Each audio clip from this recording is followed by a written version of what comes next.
توجہ سے سنیے گا. ایک تاجر تھا جو اپنی تجارت میں بڑی محنت کرتا تھا مگر برکت نہیں ہوتی تھی. تو ایک دن اسے پتا چلا کہ ایک بزرگ ہیں جو ہر وقت اللہ اللہ کرتے رہتے ہیں, آنکھیں بند رہتی ہیں, سر جھکا رہتا ہے. تم ان کے پاس جاؤ, ان سے دعا کے لیے کہو مجھے اللہ کی رحمت سے امید ہے تمہارے لیے وہ دعا کریں گے تو تمہاری تجارت میں برکت ہو جائے گی. وہ گیا اور جا کر دیکھا تو وہ بزرگ سر جھکا ہوا ہے, آنکھیں بند ہیں, اللہ اللہ اللہ ذکر میں مصروف ہیں. کہنے لگا حضور میں اپنی تجارت میں بڑی محنت کرتا ہوں, ایڑی چوٹی کا زور لگا دیا ہے مگر برکت نہیں ہو رہی. تو وہ بزرگ انہوں نے سر اوپر اٹھایا, آنکھیں کھولیں اور ایک جملہ فرمایا پورا تولا کرو. کیا فرمایا؟ پورا تولا کر. اب وہ سمجھ گیا کہ یہ کوئی اللہ کے مقبول بندے ہیں, کیونکہ میں نے نہیں بتایا تھا کہ میں پورا نہیں تولتا. خود ہی سمجھ گیا, وہ خود ہی کہہ دیا. اس کے دل پہ اس نصیحت نے اثر کیا, اس نے طے کر لیا کچھ ہو جائے اب سے پورا ہی تولوں گا. آیا اور اپنی تجارت میں لگ گیا. کوئی مال لینے آتا تو کہتا لو بھائی تم خود ہی تول لو, تھوڑا سا کوئی زیادہ لیتا تو منع نہیں کرتا. اتنی شہرت ہوئی اس کی اس بات کی کہ لوگ 20 دکانیں چھوڑ کر اس کے پاس خریدنے آنے لگے. وہ تاجر ایسا ہے کبھی کم نہیں دیتا, ارے یہاں تک کہہ دیتا ہے خود تول لو, تھوڑا سا زیادہ لے لیں تو منع بھی نہیں کرتا.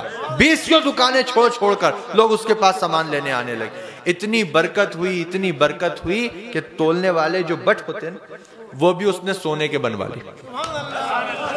اب وہ لے کر گیا ان بزرگ کی بارگاہ میں. وہ بزرگ ویسے ہی ذکر میں مشغول ہیں, سر جھکا ہے, آنکھیں بند ہیں. کہنے لگا حضور آپ کی نصیحت نے تو بڑا کام کیا, 20 دکانیں لوگ چھوڑ دیتے ہیں, میرے ہی پاس سامان لینے آتے ہیں, اور دیکھیے اتنا برکت ہوئی ہے کہ یہ جو تولنے کے جو یہ ہوتے ہیں میں نے ان کو بھی سونے کا بنوا لیا. اب بزرگ نے جب سنا تو سر اوپر اٹھایا, آنکھیں کھولیں اور ایک جملہ فرمایا ان کو ندی میں پھینک دو.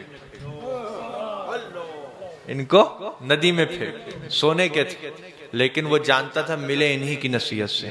تو گیا ندی کے کنارے, آنکھیں بند کی اور پھینک دی. دیکھو یہ وفاداری ہوتی ہے. اب وہ گیا پھر اپنے کام پر لگ گیا.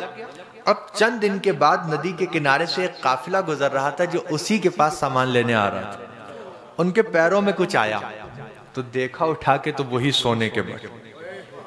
تو کہنے لگے کہ اس علاقے میں تو یہ سرمایہ اسی کے پاس ہے جس سے ہم سامان لیتے ہیں, یہاں کیسے آ گیا؟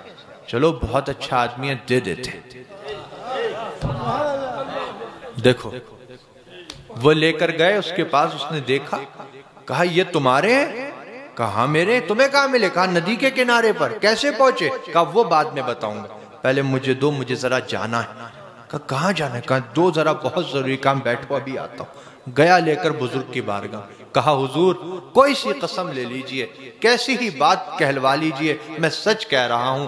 آپ نے حکم دیا تھا ندی کنارے پھینک دو, پھینکنے کا دل تو نہیں تھا, آنکھیں بند کی, دل پہ پتھر رکھ کے پھینک آیا تھا. مگر ندی کے کنارے سے ایک قافلہ گزر رہا تھا جو مجھ سے ہی سامان لینے آ رہا تھا, ان کے پیروں میں آ گئے ہیں, وہ لے کر آئے. اب بزرگ نے دیکھیے جو بات فرمائی نا وہ آپ کو سمجھنا ہے. سر اوپر کیا اللہ کے ولی نے, آنکھیں کھولیں اور ایک جملہ فرمایا بیٹا حلال کماؤ گے تو کہیں نہیں جائے گا.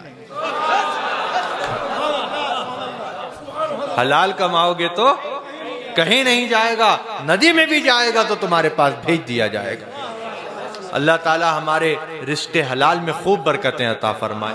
اور میری یہی نصیحت ہے اصلاح معاشرہ کانفرنس میں کہ 2 لقمے زیادہ کرنے کے لیے اپنی حلال روزی کو خراب مت کیجئے گا.